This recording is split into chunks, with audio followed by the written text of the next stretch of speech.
درس اليوم: الطباعة بقالب اللينو. أولا، ما هي الطباعة باللينو؟ الطباعة باللينو هي إحدى طرق الطباعة البارزة.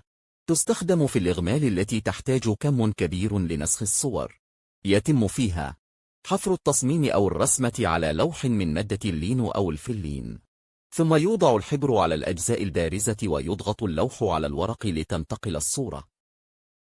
تستخدم هذه الطريقة لإنتاج لوحات فنية وزخارف يدوية. ثانيا، إعداد تصميم يصلح للطباعة بقالب اللينو.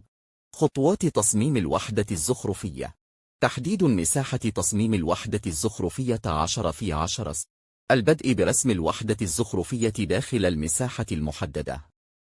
التأكد من جودة التصميم الوحدة والاتزان والترابط. تظليل أجزاء التصميم المراد حذفها أو حفرها. يحقق التصميم قيمة التناسب الزخرفي الخطي بين مكوناته.